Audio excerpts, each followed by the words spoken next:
Buenas tardes, continuamos con el tema del sistema nervioso autónomo.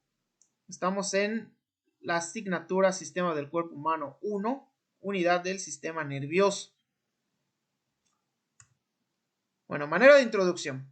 El sistema nervioso autónomo, cuyas siglas van a ser SMA, también se le denomina sistema vegetativo y hace referencia a aquella parte del sistema nervioso que se va a encargar de regular las funciones viscerales involuntarias del organismo. Esto es muy importante, aquí subrayamos involuntario. Es el responsable de mantener la homeostasis corporal, así como de las respuestas adaptativas de nuestro organismo ante diversas situaciones o ante diversas variaciones de nuestro medio externo e interno. Se puede decir que el sistema nervioso autónomo permite regular el ambiente interno de nuestro cuerpo y controla la actividad de los sistemas digestivo, cardiovascular, excretor y endocrino. En cuanto a la morfología, ¿cómo lo vamos a dividir? Bueno, este sistema básicamente tiene una porción central y una porción periférica.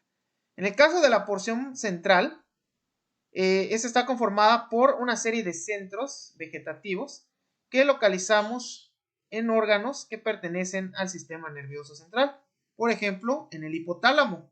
¿Sí? Ya habíamos mencionado cuando vimos el sistema nervioso central las funciones relevantes que desempeña el hipotálamo a nivel vegetativo.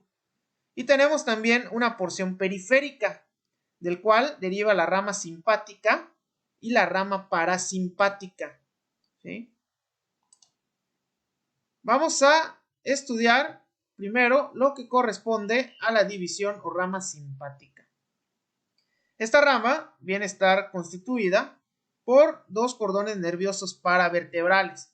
¿Sí? Ubicamos a nivel paravertebral, que se van a extender desde C1, que es el atlas, la primera vértebra cervical, hasta la última vértebra sacra. ¿Sí? Los ganglios, en este caso, son centrales o periféricos. Muy importante, vamos a tener que el sistema nervioso simpático se va a activar sobre todo en condiciones de alerta. ¿De acuerdo? Es el sistema que nos da una relación con la alerta de nuestro organismo. ¿Sí? Los ganglios centrales son prácticamente engrosamientos de los cordones nerviosos de color grisáceo y en forma de huso.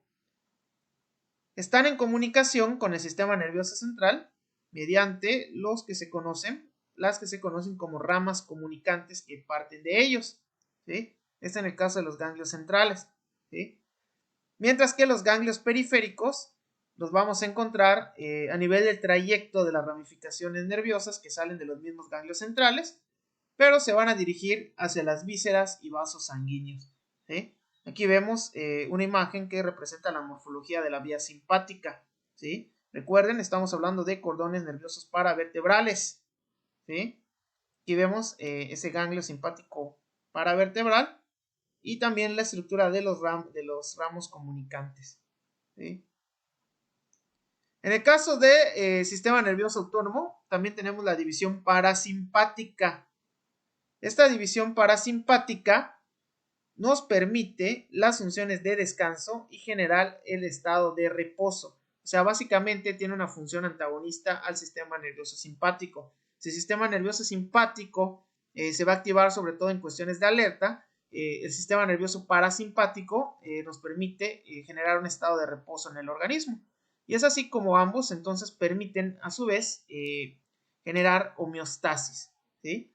La rama parasimpática va a estar constituida por dos porciones. Una porción craneal, ¿sí? Esta porción craneal va a estar representada por fibras que se van a distribuir por los nervios craneales, número 3, el motor ocular común, el número 7, el facial, el número 9, el glosofaringio y el número 10, que es el neumogástrico o vago. ¿Sí? Y también presenta una porción sacra. Esta parte, pues desde luego a nivel de los nervios sacros, ¿sí? 2, 3 y 4, y que los va a conducir hacia los órganos pélvicos, ¿de acuerdo? Entonces, simpático va a nivel paravertebral, ¿sí? Parasimpático tiene porción craneal y porción sacra, ¿sí? Aquí podemos comparar las rutas, ¿sí? Eferentes somáticas con respecto a las rutas eferentes autónomas, ¿sí? ¿Cuál es la diferencia? Vamos a analizar las imágenes. Aquí tenemos la inervación eferente somática, ¿sí? Esa inervación pues va a pasar a través de las fibras mielínicas, ¿sí? Y van a descargar principalmente lo que es el neurotransmisor acetilcolina, ¿sí? Hacia órganos efectores. Por ejemplo, un órgano efector somático, sin duda alguna, son los músculos, el músculo esquelético, ¿sí? En el caso de la inervación eferente autónoma, ¿cómo la diferenciamos de la somática? ¿Sí? Esta vía, la vía autónoma, va a presentar dos tipos de fibras, ¿sí? En la somática hablábamos de una fibra mielínica, pero en la inervación de tipo autónoma vamos a tener una fibra postganglionar, ¿sí? Postganglionar, que va a ser mielínica. Aquí tenemos vaina de mielina, ¿sí? Y que van a descargar acetilcolina, ¿sí? A nivel del ganglio neurovegetativo. Pero después de este ganglio neurovegetativo tenemos una fibra postganglionar, pero amielínica. Es decir, que aquí no tenemos el recubrimiento de la vaina de mielina. Todo eso ya lo habíamos comentado anteriormente, ¿sí?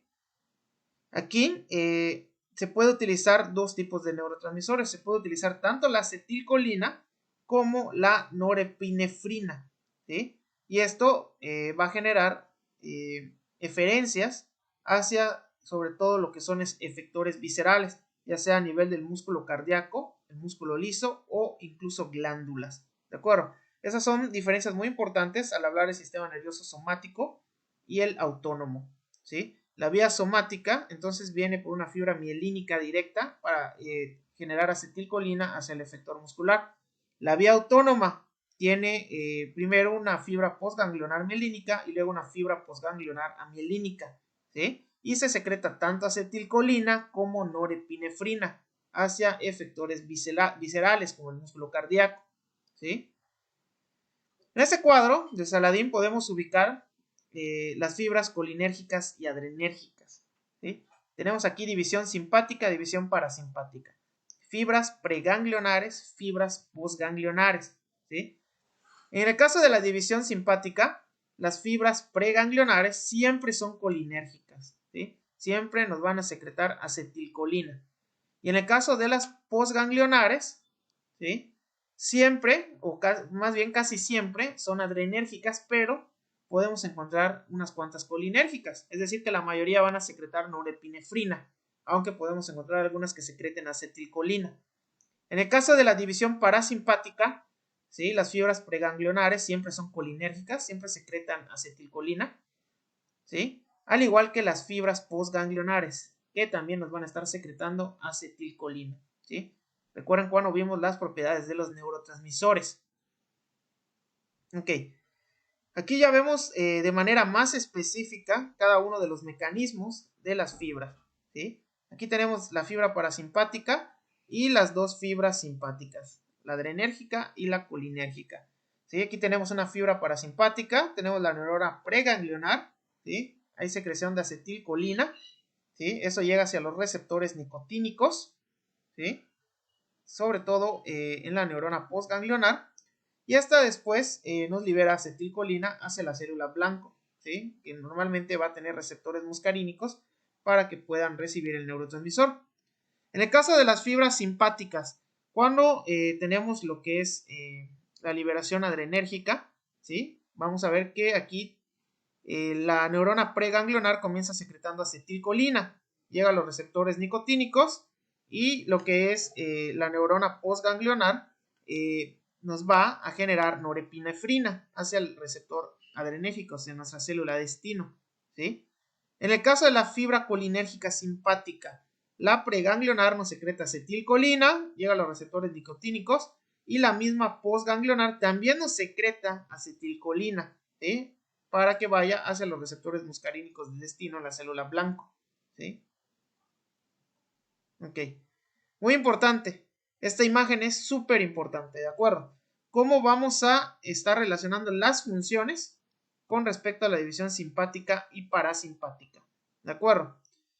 Vamos a estudiar las principales funciones, ¿sí? En el caso de la estimulación simpática, la pupila se dilata, ¿sí? Es decir, midriasis. Estimulación parasimpática, la pupila se contrae, es decir, miosis, ¿sí? Eso es el número 1. Número 2, simpático, inhibición de la salivación, es decir, se detiene la salivación. Rama parasimpática, estimulación de la salivación, ¿sí? Número 3, rama simpática, aceleración de la frecuencia cardíaca. Eso es muy importante. Recuerden que es el sistema de alerta. Por eso que la frecuencia cardíaca sube, ¿sí? Rama parasimpática, pues disminuye la frecuencia cardíaca, ¿sí? Número 4, estimulación simpática, dilatación bronquial. Eso permite que nosotros pues podamos meter más aire hacia las vías respiratorias, ¿sí? Nos prepara para la huida, para poder correr, ¿sí? Estimulación parasimpática, hay constricción bronquial. Número 5, estimulación simpática, actividad inhibitoria del estómago y páncreas, ¿sí? Lo cual tiene lógica porque la actividad a nivel gástrico disminuye cuando estamos en estado de alerta, porque la circulación tiene que irse principalmente a las extremidades, ¿sí? Parasimpático, pues tiene todo lo contrario, una actividad excitatoria, ¿sí? Número 6, rama simpática, conversión de glucógeno a glucosa en el hígado. Esto en bioquímica le denominamos glucogenólisis. ¿Por qué? Porque cuando estamos en peligro, cuando estamos en alerta, el glucógeno hepático, que es un polisacárido, ¿sí? Se empieza a degradar para liberar glucosa en el torrente sanguíneo y que nuestras células tengan energía para huir. En la rama parasimpática pasa lo contrario, la glucosa se transforma en glucógeno. Número 7, estimulación simpática. Tenemos la liberación de epinefrina y norepinefrina, ¿sí? Que es el nombre que también recibe la adrenalina y noradrenalina. Por eso cuando nosotros estamos en alerta, estamos en irritabilidad, estamos nerviosos, liberamos adrenalina, ¿sí? Son catecolaminas secretadas por la corteza, la glándula suprarrenal, ¿sí? Y cuando estamos en peligro, cuando estamos amenazados, pues van a liberarse. En la estimulación parasimpática se inhiben, ¿sí? Dichas sustancias. Número 8, rama simpática, inhibición de la peristalsis, es decir, se detiene la motilidad intestinal, lo cual tiene lógico si estamos en estado de alerta, ¿sí? Rama parasimpática, se estimula la peristalsis, ¿sí? Número 9, simpático, relajación de la vejiga, ¿sí? Aquí el músculo liso de la vejiga se relaja. Es por eso que muchas personas cuando están en una crisis nerviosa se pueden incluso orinar, ¿sí? Porque se relaja la vejiga por estimulación simpática. Mientras que la rama parasimpática pues causa lo contrario, la contracción de la vejiga, ¿sí? En pocas palabras, el sistema nervioso simpático se va a activar de manera adaptativa cuando estemos en procesos de ansiedad natural, ¿sí? Cuando estemos en procesos de peligro, ¿sí? Cuando tengamos temor, cuando necesitemos correr, ¿sí? Nos pone en alerta. Mientras que la división parasimpática la vamos a tener activa cuando se contrarresten esos efectos de alerta, es decir, en momentos de relajación, cuando ha pasado el estrés, ¿sí? Es muy importante reconocer esas funciones principales, ¿de acuerdo? Cuando nosotros nos enfrentamos al miedo, cuando estamos en alerta, tenemos tres posibilidades, ¿sí? Cuando se activa este sistema simpático, tenemos tres posibilidades. Corremos, ¿sí? Enfrentamos el peligro o nos paralizamos. Y esas tres posibilidades, desde luego, se relacionan con estos procesos de la rama simpática que hemos mencionado, ¿de acuerdo? Las pupilas se dilatan para que podamos ver mejor, ¿sí? La salivación se detiene. De hecho, por eso se da el síntoma de boca seca en las personas ansiosas. La frecuencia cardíaca empieza a aumentar para que se bombee sangre a los órganos del cuerpo, ¿sí? Hay hiperventilación para poder meter aire a los pulmones y poder escapar, ¿sí? Se detiene la actividad digestiva para que la sangre se concentre en otras partes del cuerpo. Se libera glucosa para que nuestra energía esté aumentada en las células. Las catecolaminas como la adrenalina inundan nuestro cuerpo, ¿sí? Y también vamos a ver que hay una inhibición de la peristalsis y desde luego una relajación de la vejiga. Mientras que la división parasimpática causa todo lo contrario, ¿sí? Cuando estamos ya más relajados. Bueno, ya que conocen cómo funciona el sistema simpático y parasimpático, a manera de actividad complementaria les invito a escribir en su libreta 5 situaciones cotidianas, repito, cotidianas, en donde se active tu sistema nervioso simpático y 5 donde se active tu sistema nervioso parasimpático. ¿Sí? Por ejemplo, a mí se me ocurre, no sé, que esté pasando por alguna casa, esté abierta la reja, el vecino, sale el perro y me persiga. ¿Sí? Eso va a poner mi sistema de alerta, todo lo que da. Esa es una estimulación simpática. ¿Sí? En el caso parasimpático, se me ocurre que me pongo a hacer meditación para estar tranquilo. ¿Sí? Eso activa mi vía parasimpática. Entonces les invito a que ustedes practiquen con ejemplos, porque es muy probable que se evalúe también así en el examen. ¿Sí? Ejemplos que ustedes de manera cotidiana relacionen con el sistema nervioso simpático y con el sistema nervioso parasimpático. Ok, aquí dejo la bibliografía recomendada.